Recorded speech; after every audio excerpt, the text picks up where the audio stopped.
Ruth chapter 2. And Naomi had a kinsman of her husband's, a mighty man of wealth, of the family of Elimelech, and his name was Boaz. And Ruth the Moabitess said unto Naomi, Let me now go to the field and glean ears of corn after him in whose sight I shall find grace. And she said unto her, Go, my daughter. And she went and came and gleaned in the field after the reapers, and her hap was to light on a part of the field belonging unto Boaz, who was of the kindred of Elimelech. And behold, Boaz came from Bethlehem, and said unto the reapers, The Lord be with you. And they answered him, The Lord bless thee. Then said Boaz unto his servant that was set over the reapers, Whose damsel is this? And the servant that was set over the reapers answered and said, It is the Moabitish damsel that came back with Naomi out of the country of Moab. And she said, I pray you, let me glean and gather after the reapers among the sheaves. So she came, and hath continued even from the morning until now, that she tarried a little at the house.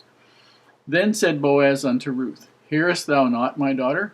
Go not to glean in another field, neither go from hence, but abide here fast by my maidens. Let thine eyes be on the field, that they do reap, and go thou after them. Have I not charged the young men that they shall not touch thee? And when thou art athirst, go unto the vessels, and drink of that which the young men have drawn. Then she fell on her face and bowed herself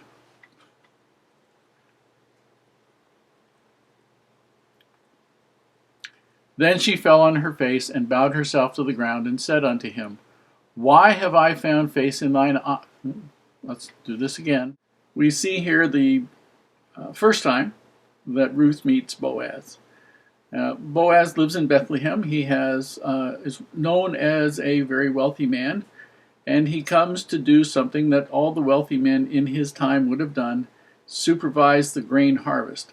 Now, you would have grown, it uses the word corn here. In the medieval England in 1600s, when they were talking about grain, they used the word corn. We're not talking about corn, we're talking about grain, and the barley harvest was the first one. Barley as a grain usually would give a larger yield, a larger number of bushels per acre, but it was considered not as good food as the wheat, and it had the advantage of being harvested a little earlier than the wheat would. And they would have a crew that would go through, and the people would grab a hold of a handful of the stalks, then have a sickle, which is a curved knife, half round knife, and they would cut the stalks off at the ground. They would put the stalks down on the ground. They would gather several handfuls, put them all together. Somebody, sometimes the reapers, sometimes somebody else, would take a couple of strands of the actual barley itself or some kind of weed or something and tie them together as a sheave.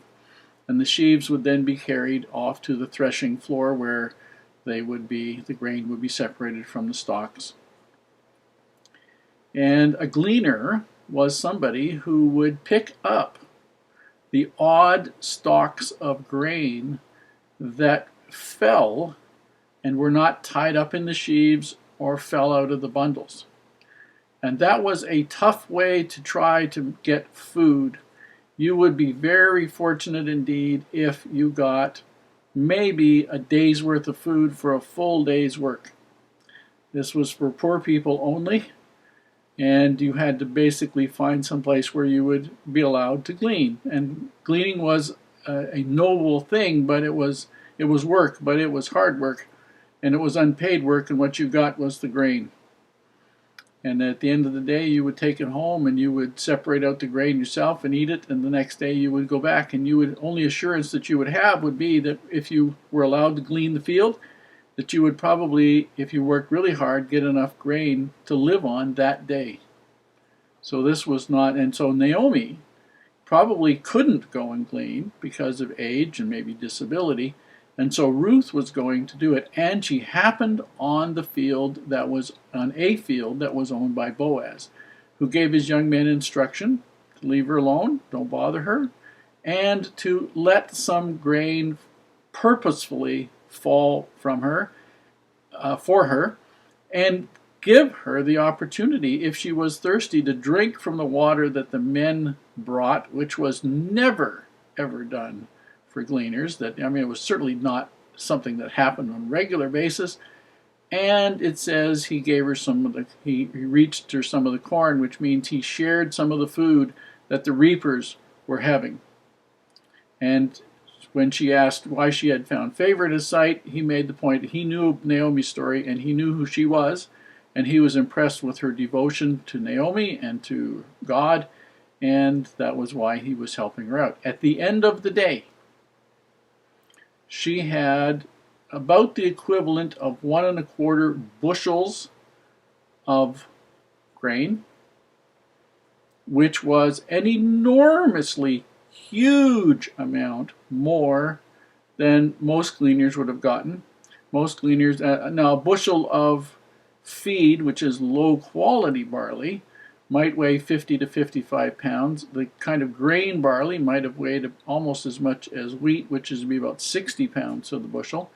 She would have got enough for her and Naomi to live on for probably 2 to 3 weeks if that was the only food they had.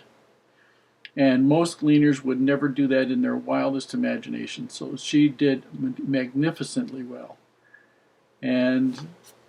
But that was something that Boaz set up for her to reward her for her devotion to Naomi, and because that's the kind of man that Boaz was.